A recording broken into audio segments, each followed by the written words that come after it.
வணக்கம். எல்லாரும் எப்படி இருக்கீங்க? தேர்தல் பிரச்சாரம் பரபரப்பா போயிட்டுருக்கு.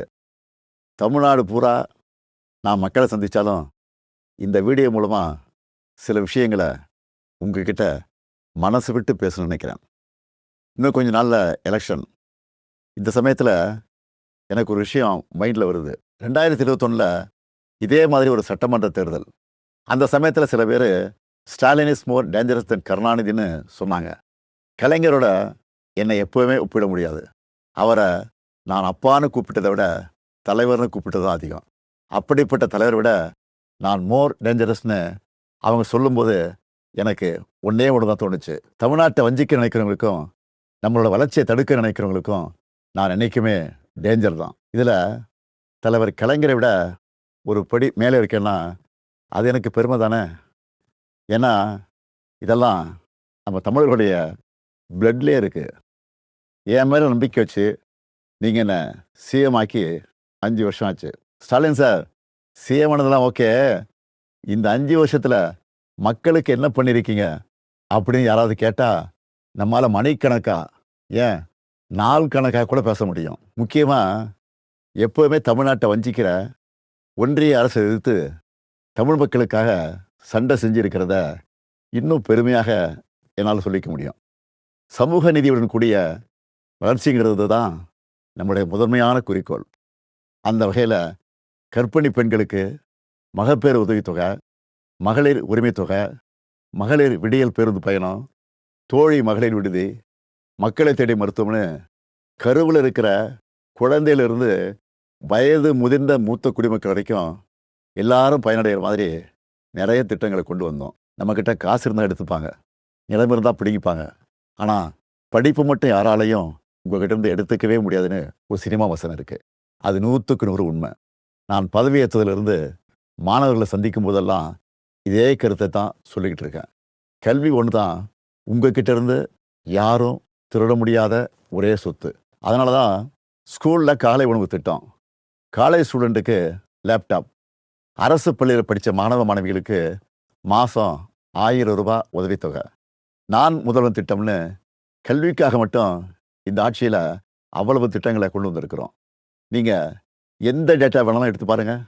தொழில்துறை, விவசாயம், கல்வின்னு எல்லா துறையிலையும் தமிழ்நாடு டாப்பில் இருக்கும். அதுக்கு அடையாளமாக 14 வருஷத்துக்கு அப்புறம் தமிழ்நாட்டுடைய பொருளாதார வளர்ச்சி 11.19% எந்த மாநிலமும் தொடாத இரட்டை இலக்கத்தை தொட்டிருக்கு.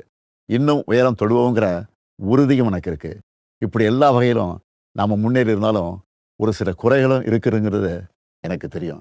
ஏன்னா நம்மளுடைய ஆட்சியை பற்றின விமர்சனம், ஃபீட்பேக் எல்லாத்தையும் காது கொடுத்து கேட்குறவன் தான். குறைகளாக சொல்லப்பட்ட சில விஷயங்களை கூட நாம் மற்ற மாநிலங்களை கம்பேர் பண்ணும்போது ரொம்பவே பெட்டராக தான் இருக்கும். இருந்தாலும் அந்த குறைகளையும் சரி செய்ய எல்லா விதமான வழிமுறைகளையும் நம்ம ஏற்கனவே நடைமுறைப்படுத்திட்டோம். அதோட விளைவுகளை இன்னும் கொஞ்ச நாளில் நம்ம பார்ப்போம். உங்கள் எல்லாருக்கும் தெரியும், போன வாரம் ஒன்றிய அரசு டீலிமிட்டேஷன்னு ஒரு மசோதா கொண்டு வந்தாங்க. மக்கள் தொகையை கட்டுப்படுத்தி தொழில் வளர்ச்சியில் பெஸ்ட்டு பர்ஃபார்மிங் ஸ்டேட்டாக இருக்கிற நம்மளை தண்டிக்கிறதுக்காகவே அந்த மசோதாவை கொண்டு வந்த மாதிரி இருந்துச்சு. ஆனால் அந்த மசோதா வந்து அடுத்த நொடி முதல் எதிர்ப்பும் மசோதாவோட நகல் எரிப்பும் நம்ம தமிழ் மண்ணில் என் மூலமாக ஆரம்பிச்சது. நாம் கொளுத்தின அந்த நெருப்பு தான் இன்னைக்கு கொழுந்து விட்டு எரிஞ்சு அந்த மசோதாவை சாம்பலாக்கியிருக்கு. தேர்தல் நடக்கிற இந்த சமயத்தில் இவ்வளவு ஆணவத்தோட நம்மளை வஞ்சிக்க நினைக்கிறாங்கன்னா, இந்த தேர்தலில் அவங்க அடிவருடி எடப்பாடி பழனிசாமி ஜெயிச்சு ஆட்சிக்கு வந்துட்டா என்னென்ன கொடுமைகள்லாம் இங்கே அரங்கேறும்னு நான் சொல்லி உங்களுக்கு தெரிய வேண்டிய அவசியம் இல்லை. பாஜக மாதிரி மதவாத சக்திகள் திமுகவை இந்துக்களுக்கு எதிரான கட்சின்னு பொய்யான ஒரு பிரச்சாரத்தை பண்ணிக்கிட்டு இருக்காங்க. திமுக ஒருபோதும் இந்துக்களுக்கு எதிரான கட்சி அல்ல.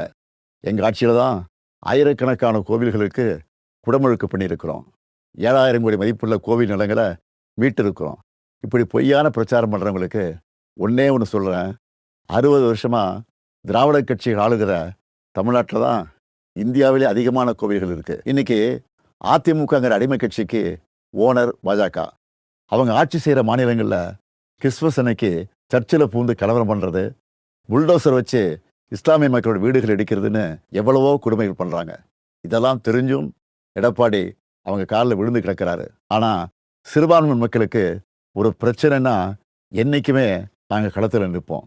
அவங்க உரிமைகளுக்காக போராடுவோம். 1975 மிசாங்கிற ஒரு போரை அன்றைய ஒன்றிய அரசு நடத்தினப்போ அதை எதிர்த்து போரிட்டவன் தான் இந்த ஸ்டாலின். அப்போ நான் ஒரு இளைஞன், கலைஞரின் மகன். இன்னைக்கு நான் அப்பா ஸ்தானத்தில் இருக்கிறேன். இப்போவும் நமக்கு எதிரான போரை எதிர்த்து நிற்கிறேன். எந்த பிரச்சனை வந்தாலும் தமிழ்நாட்டையும் தமிழர்களையும் பாதுகாத்து நிற்பேன். இது என்னுடைய உறுதிமொழி. எந்த வகையில் வந்தாலும் எத்தனை முறை முயற்சி பண்ணாலும் திமுக இருக்கிற வரைக்கும் தமிழ்நாட்டில் பாஜகவும் அவங்களுடைய கொடூரமான மக்கள் விரோத சித்தாந்தமும் ஜெயிக்க முடியலன்னு வரலாறு சொன்னால் போதும். அது மட்டும் போதும். நம்ம உரிமையை, நம்ம உழைப்பை, நம்ம மக்களுடைய கலாச்சாரத்தை, நம்ம மொழியை அழிக்கணும்னு நினைக்கிறவங்களோ அவங்களோட அடிமைகளோ நமக்கு வேணாம். இந்த வளர்ச்சியும் வளமான எதிர்காலமும் அடுத்த 5 வருஷம் தொடரணும். நான் உங்கள் அப்பாவா, அண்ணனா, தம்பியா, ஒரு தோழனா உங்ககிட்ட உரிமையோடு கேட்கிறேன். மீண்டும் இந்த நல்லாட்சி தொடர உதயசூரியன் சின்னத்திலும் எங்களது மதச்சார்பற்ற முற்போக்கு கூட்டணி கட்சியின் சின்னத்திலும் வாக்களித்து வெற்றி பெற செய்யுங்க. நன்றி. வெல்வோம் ஒன்றாக.